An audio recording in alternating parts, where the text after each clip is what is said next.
Hey, what's up guys? Welcome. Glad to have you back for another video. Today we're asking the question, am I a type 2? And I wanted to just run down a list of characteristics of what goes on in the mind and in the heart of a type 2.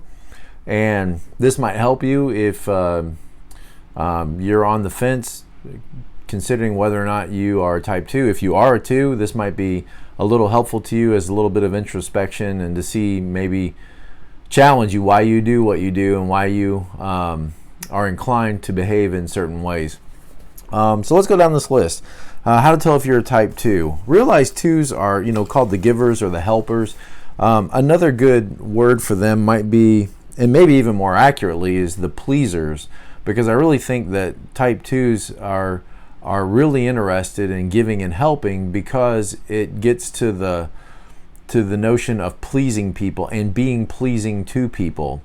I need to do a video sometime talking about the worth group, the 2s, 3s, and 4s. But essentially what's going on, I think, in the worth group, or the shame group is sometimes called, is that sense of overcoming that sense of shame. Why do you exist? Why are you here? What is your purpose? And what are you bringing into life to make you a person of value? And of course the 3s do that by achieving and by being successful and accomplishing. The 4s sort of back away from that and indirectly avoid that by being different and unique. And the 2s, I think their method of dealing with that sense of worth and value is they want to be pleasing and they want to be of benefit to you in such a way as to become indispensable. So the goal is, the unspoken goal is, they want to be indispensable to you. They want to be the person that you can't live without, or the person that you can't do without. And so that phrase of like, oh, we couldn't have done it without you, is what gives them that sense of assurance that, okay, I do have purpose, I do have worth, I do have value because, I'm valuable to these people. I'm of service to these people. So let's go through the characteristics of what it's like. What's going on in the mind and heart, and think about these in relationship to your family. Think about them in relationship to your job or to your work. You see the work you do through the lens of your relationships. Okay, so work isn't about necessarily accomplishing something great or some great task or putting things in order or getting them done the right way. The ultimate purpose of work is for the people. So you're working for people. The relationships are what is valuable to you when it comes to work. Good relationships and winning people's admiration, winning people's approval. So doing a good job is seen as a means of winning people's admiration, becoming indispensable to people. So yes, there's a sense of accomplishment when a task is done, but for a 2, it's more about, I did this and now people are proud of me, people are thankful, are grateful to me. And I think a 2 would get very frustrated with just moving files from this desk to that desk. I think they want to be engaged in such a job that they see that their life is having an effect on people, and people are being ingratiated to them, and that they are getting connected to people, and that their life is making a difference to people, not just moving numbers around or moving budgets around. I think that would be very unrewarding and unfulfilling to a 2. All right, so number 2, you're motivated by pleasing people, and you work hard. That positive feedback that you get from others validates your effort and helps you to be reassured that you're doing a good job. And helping seems like the quickest road to being liked and valued. And so you're helping others, and it's leading to positive relationships and positive relationship energy, and you're getting that reflected back to you that you are valued and liked and important. Okay. Number 3, you seek to excel so that the important people in your life will think well of you, so that you can be appreciated by others. And there's nothing wrong with this. I think that we all want to feel appreciated. We all want to feel that our efforts are valued and valuable. I think the 2 probably senses this to a greater degree. And maybe even when you hear this, you might tend to like want to push back and react against this and say, no, I just want to do a good job. But ask yourself, well, how would you feel if you did a great job, but nobody appreciated it? If everybody just ignored it? Well, you'd probably get frustrated, if, you take care of everybody in your family or take care of the people at work and nobody seems to care, nobody seems to notice, nobody gives you any positive feedback for that, you're probably going to be frustrated. And that's when you see 2s go to 8, because then eventually it kind of blows up and they'll let that steam out, they'll let that upset out and be known. Okay, next. You believe that you can make others like you. Okay, that's a characteristic of a 2. You believe you can make others like you. You think, well, if I just had enough time with people and I could just, present myself appropriately to people. There's 2 kinds in a 2's mind. There's kind of 2 kinds of people: those that like me and those that don't know me yet.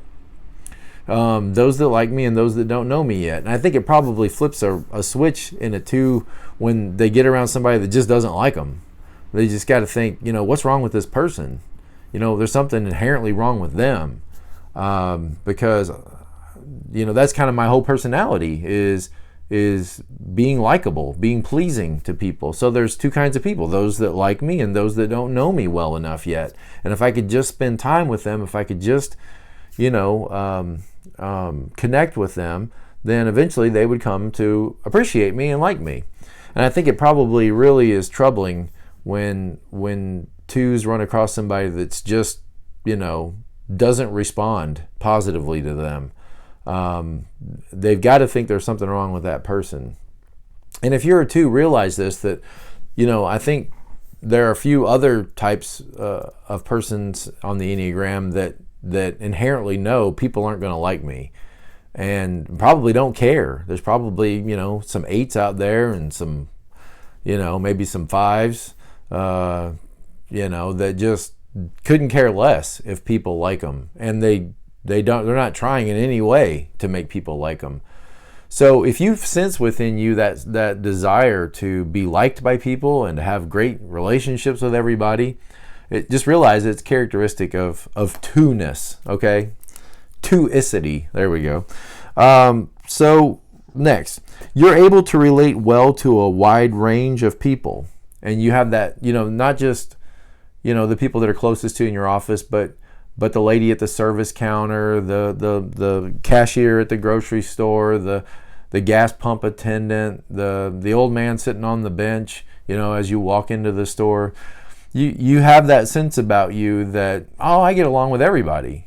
I don't see labels on people. I just treat everybody with love and kindness, and you have that sense that like everybody will respond to you, should respond to you positively, and you can establish rapport easily with people. The waitress that comes at the table, before you know it, you're just in a conversation with her about her hometown and her family and her kids and how hard it is to work 2 jobs, and you just establish rapport with a wide range of people. You're very friendly, you're very outgoing. You might turn and look and see that your family is getting frustrated because you're holding them up. They want to get out of the restaurant and want to leave, and you really are interested in this waitress. And you can kind of look at your family and think they're not being kind. Why won't they be kind? Why won't they have some compassion on this poor soul, But that's characteristic of 2s, is establishing rapport with everybody. Okay, and that's one of the things we love about you. You find satisfaction in being supportive to people and to being helpful to people, and it's easier for you to give than to receive. You might probably feel awkward when other people are asking you what you need or how they can take care of you, because part of what you discovered in this in being a 2, is that if you have needs, then other people then have to wait on you and take care of you, and that feels selfish to you. Now, it's interesting that and this is kind of the shenanigan, You feel like you're being selfish if other people have to help you in some way. But you totally expect that other people need your help.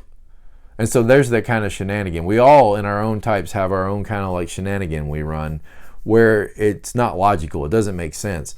You think everybody, really could use your help in some way, but it feels awkward for you to receive other people's help. Because at the heart of this, what's going on is if you need somebody's help, then that makes you dependent. And being dependent strikes against that notion within you that I have to prove my worth. I have to prove my worth by being of service and of being help and being indispensable to people. If you're the one that needs help, then how are you indispensable to people? You see? So I think it goes against your nature to be able to receive help. Now, I will say that I think that there are probably times when you want people to help you. You just don't want to ask for it. You want to know that people are going to be there to take care of you and that value you and appreciate you and that they'll be there to help you in your time of need, but you don't want to have to ask for it. And that can be very confusing for those of us that live around twos and work with twos, because it seems like to us that you're enjoying doing all this helping. You're enjoying, whatever it is, washing the dishes or cleaning up after the party or whatever it is. It seems like you want to do that. And so people will let you do that and they'll just come to expect you to do that.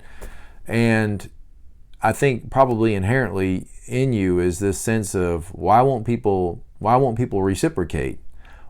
They see what I'm doing for them. Why won't they help me? Why won't they be there for me? And that could get you very frustrated. But realize, I think people just start to come to expect you're going to step in behind us and take care of us. You're going to bail us out. You're going to be there for us.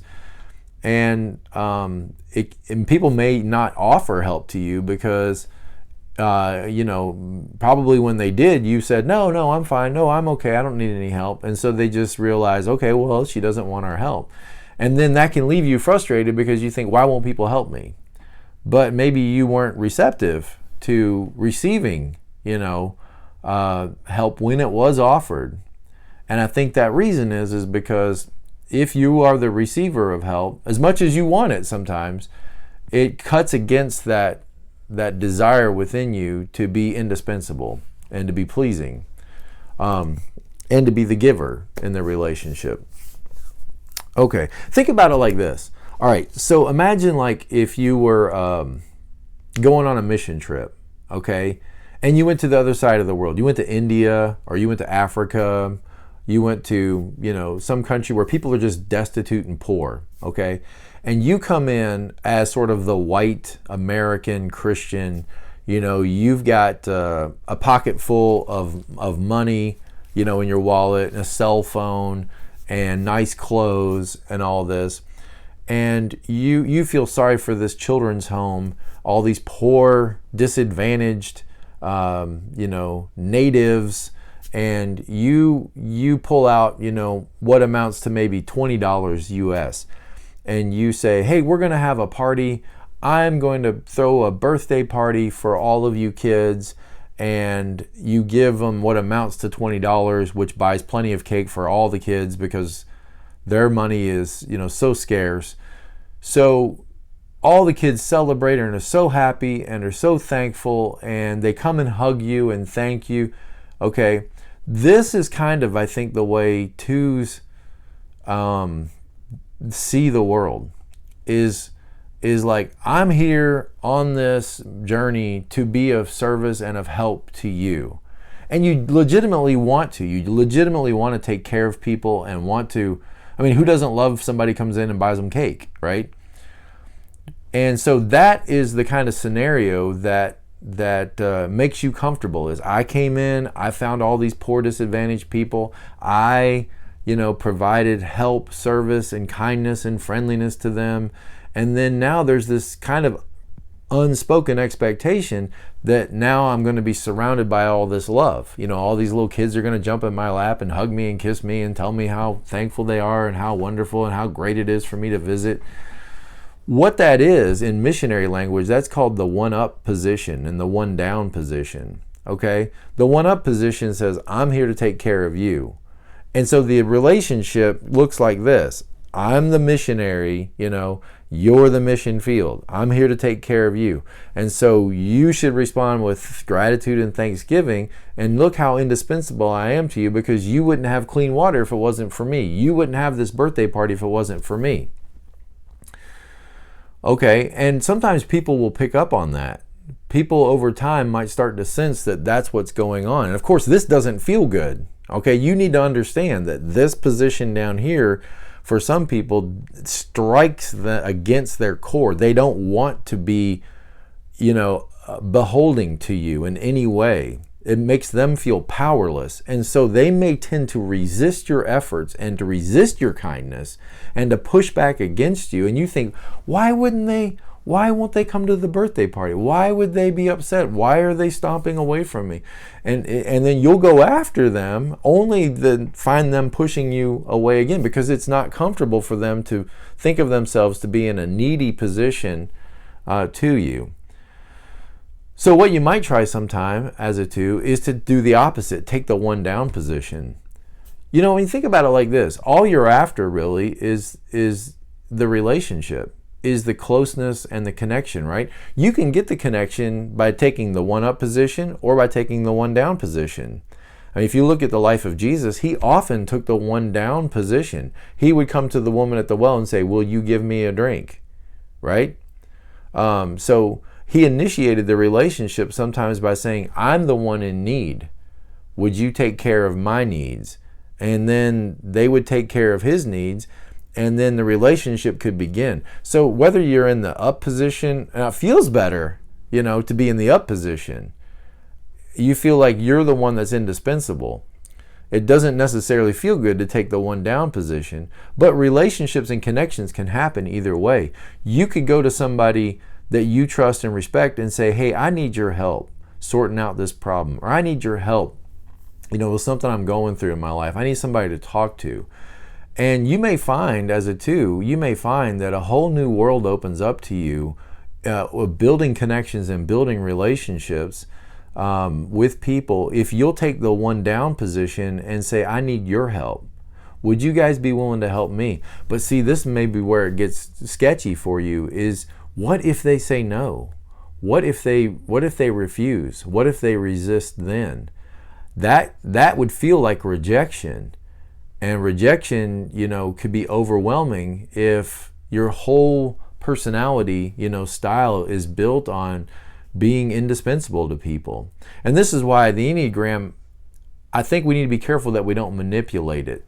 I don't teach you how to be a better pleaser, okay? Because that's not the goal. The goal is to realize you have everything you need and you are a person of worth, whether you get the response from people that you want or not. That's the goal. That's where healing begins, is when you start to realize, I am a person of worth. I am a person of value. I am a person who is loved, whether anybody in my life shows it to me or not. So I don't need to try to forge connections with people to receive something back from them. I'm liberated from that need. Now I can go in my 2ness and just love people and show grace to people and help people without necessarily needing them to respond to me in any certain way. I think that's really healing. Okay, so I got kind of off subject there, but I think it's all good stuff. All right, so so you sort of help people with the desire that they will respond positively to you, and that they will in some return give you something back. So reciprocity is the word.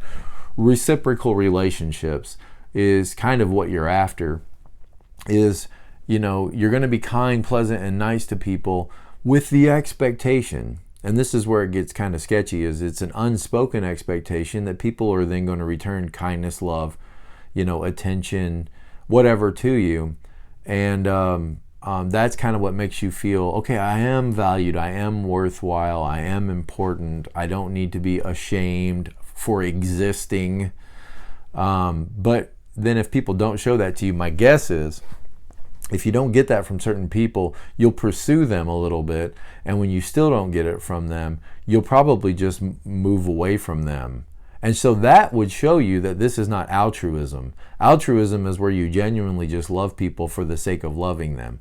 Altruism would love people that are resistant to you and be, kind, loving, friendly, gentle. But my guess is probably if people are responding to you in a negative way, you'll probably reciprocate that in some way by just avoiding them. You probably won't go after them to be mean to them, hunt them down and make their life miserable. But it may be more like, well, I'm not gonna, spend my time with Jake anymore or with Sam anymore because he's just, there's something wrong with him, something wrong with him.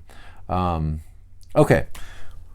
You place a high value on being considerate, empathetic, and unselfish. And that's why people like you. That's why you're so likable. That's why people are drawn to you. That's why people feel comfortable around you, is because you're working to not be a problem, to not be selfish.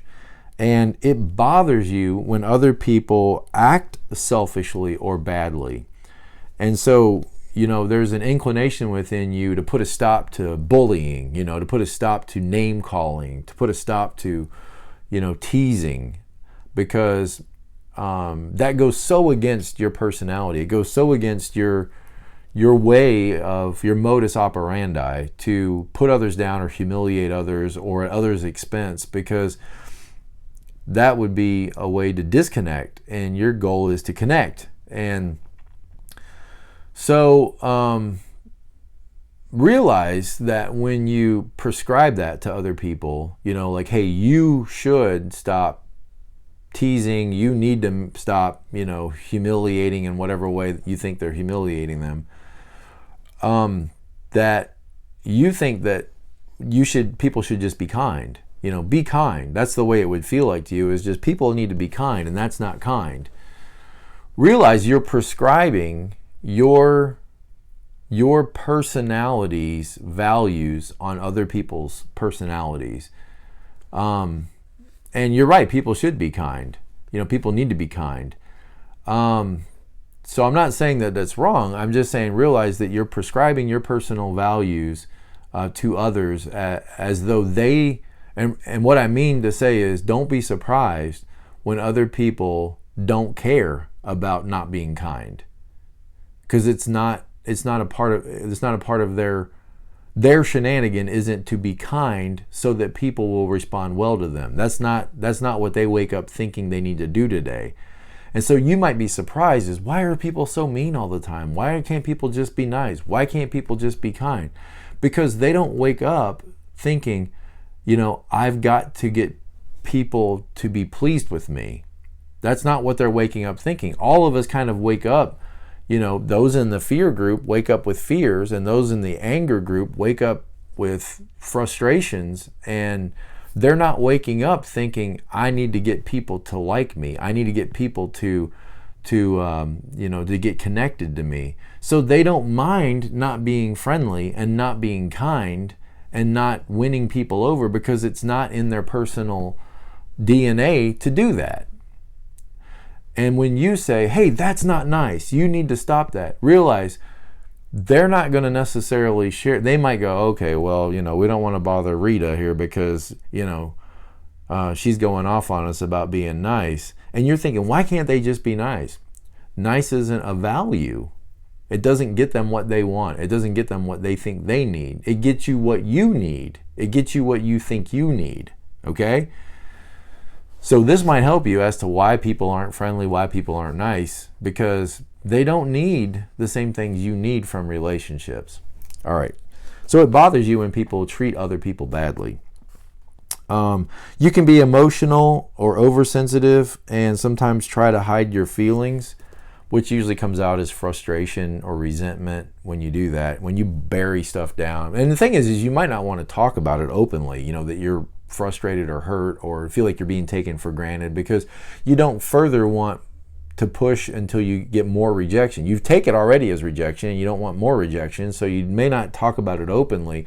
But if you could talk about it openly, and sometimes you do talk about it openly, you feel glad to get it out on the table and be done with it. So what? We can go back to a happy, healthy relationship again.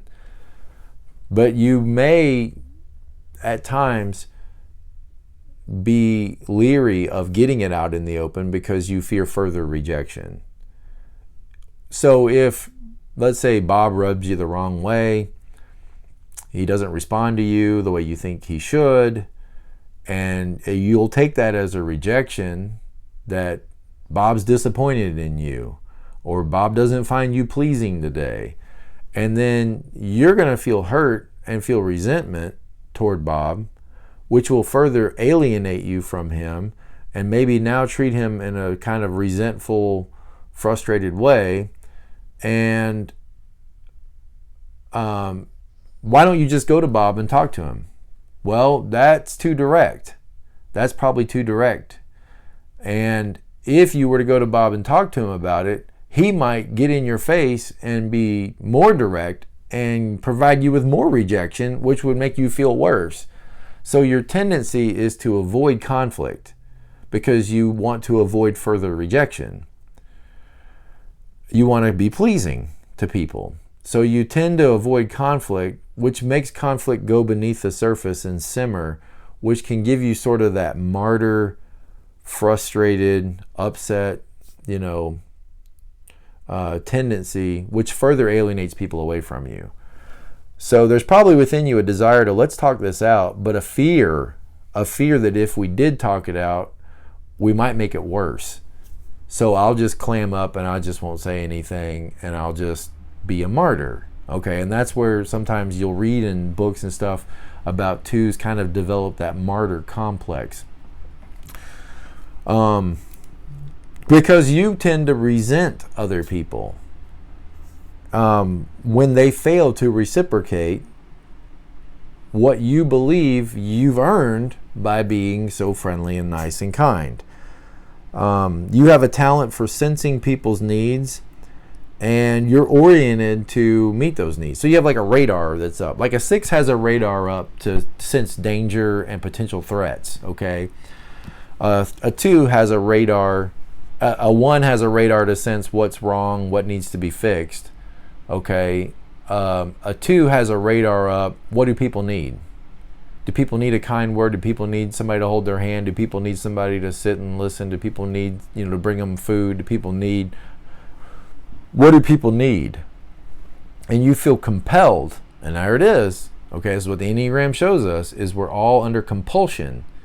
So you got to ask yourself, is this me acting? Am I thinking about this? Because let me tell you what happens. You're in the feeling group, so feeling comes first, right? You're closest to the action group. The 1, 9, and 8 are in the action group. They act first, right? So you feel something. There's a need. I need to act on that feeling, that impulse. And so without thought as to whether does that person want me to help them, is this a safe person that I should bring into my home, or is this a dangerous person? Am I putting myself in harm's way? Am I exhausting other people out, or am I already exhausted myself and don't have any resources to that comes last. The thinking is way over here, comes last. So you feel the impulse that there's a need, and you immediately go to action. What do I need to do to meet that need?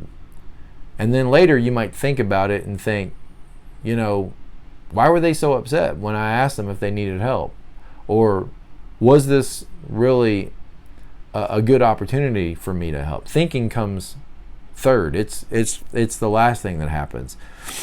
So realize it's an impulse within you. When you see a quote-unquote need in somebody, it's an impulse for you to act. And look, this is what I've had to do as a 7, is when I feel the impulse that I need to amp up the energy or do something that's exciting, I have to realize that's an impulse, and I can let it pass, and then I can go back to doing what I was doing. I don't have to let myself get distracted on what I'm missing out. That's an impulse.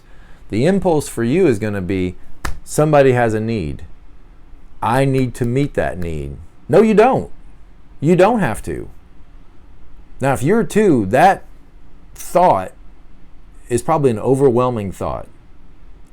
When somebody comes up and they are obviously showing that there's a need in their life, like maybe they're crying, or maybe they're upset, or maybe they just said, my husband's in the hospital, or my husband's been shipped to Afghanistan and we're home and we don't have any groceries. Your impulse immediately is going to be, I need to do something. I need to take care of this person. I need to give. I need to reach in my wallet and give them money out of my pocket. I need to go shopping for them. I need to bring groceries to them. I need to sit over coffee for an hour and let them pour out their heart to me. You don't have to do any of those things. Just let that sink in for a minute. That's going to be a hard thought for you. If you're new to the Enneagram, this is going to be a hard thought for you to let that just sink in for a second. You don't have to do a thing. You don't have to listen to them. You don't have to be kind to them. You don't have to do anything. You could literally just say, that's not my problem, and walk away. You know people that do that, right? It makes you sick inside when they do it, this ain't my problem. I got to go. It makes you sick, and you think, I could never do that. I could never do that. Ask yourself the question, why couldn't you? Why can't you do that?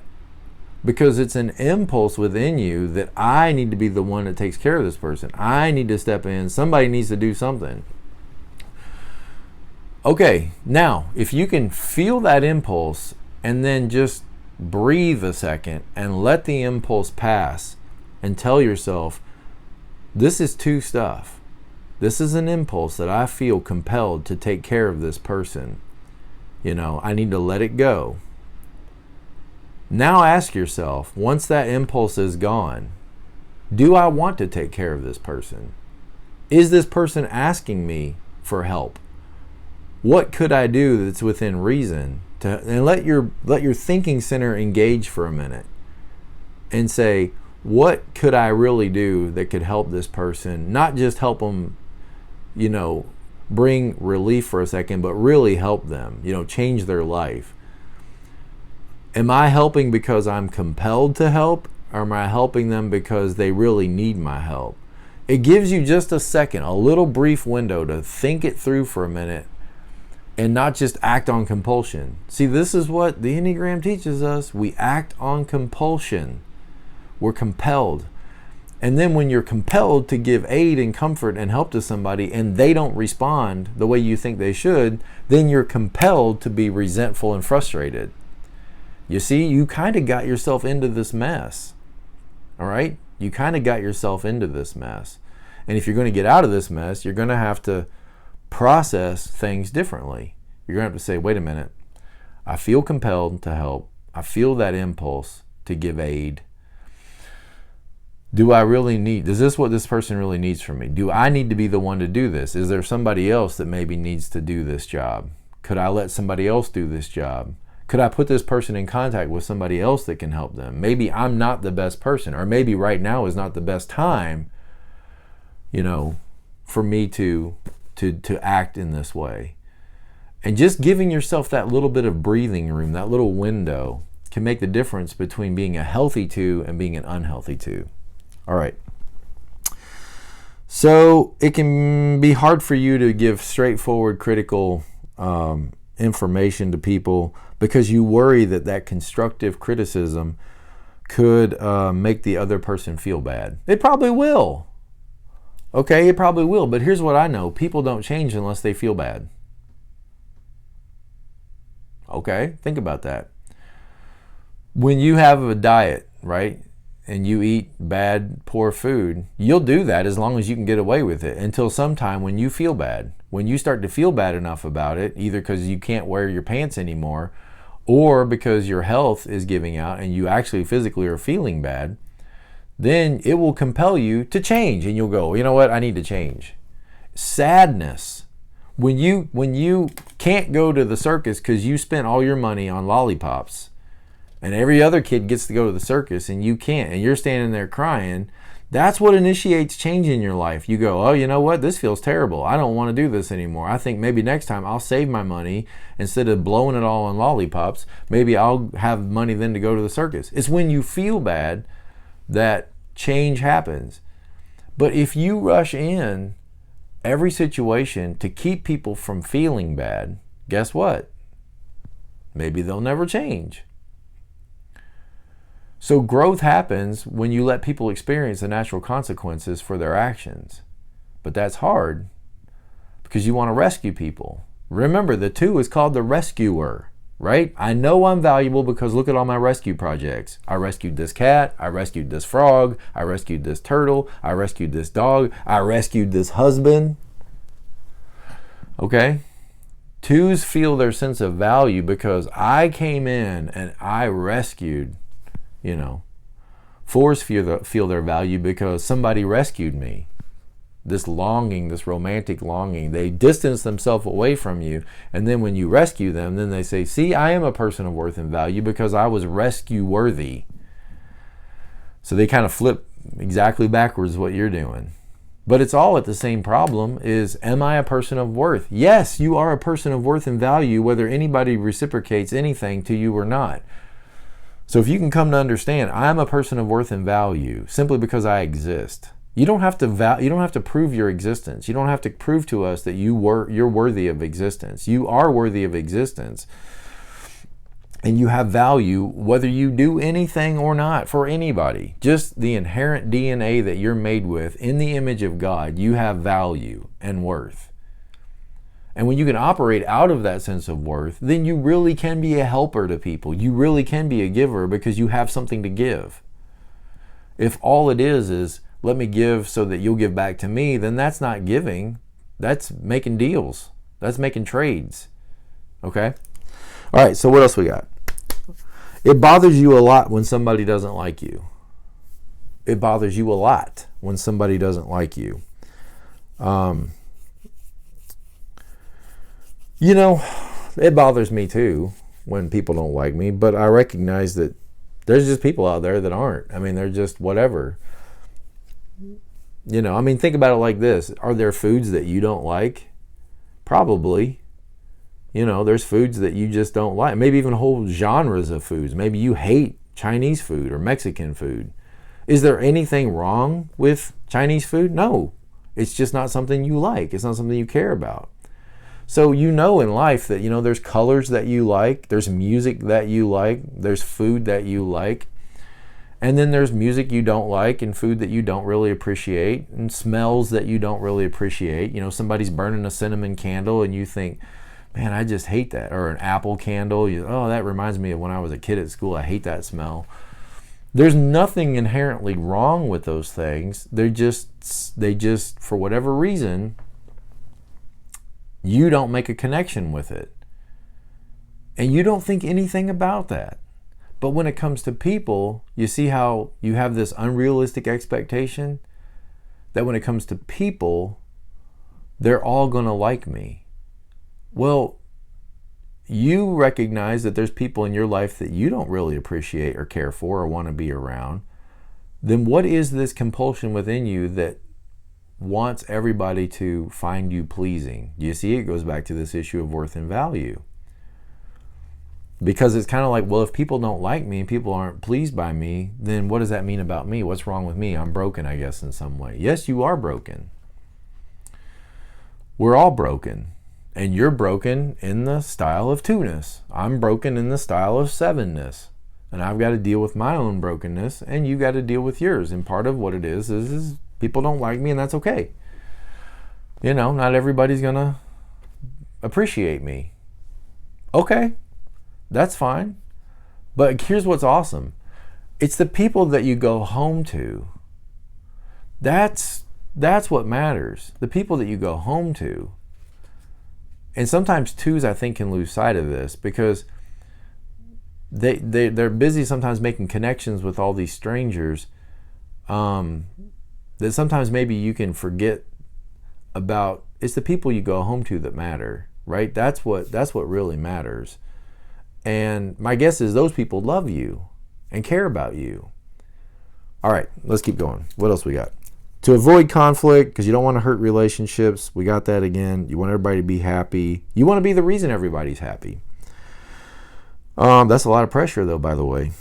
Okay, and then the last thing is that natural ability to see the good in others, and you can't help loving it when you hear someone say, "We couldn't have done it without you."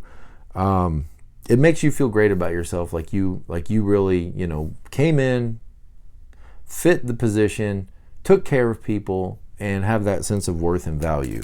All right. I'm grateful to the book, The 9 Types of Leadership by Beatrice Chestnut. Fantastic book. As always, be present to life, and don't miss what's right in front of you for, something better on the other side, something better that, may happen or might happen or you wish would happen. And I think with 2s, the biggest thing is remembering that you are a person of worth and value, whether anybody reciprocates that or not.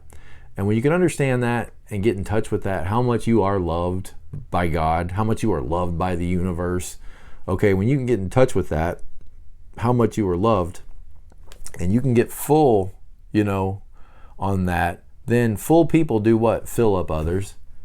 Empty people do what? Empty people go looking for handouts. All right? Full people go and fill other people. So I'll see you guys next time. Take care. God bless.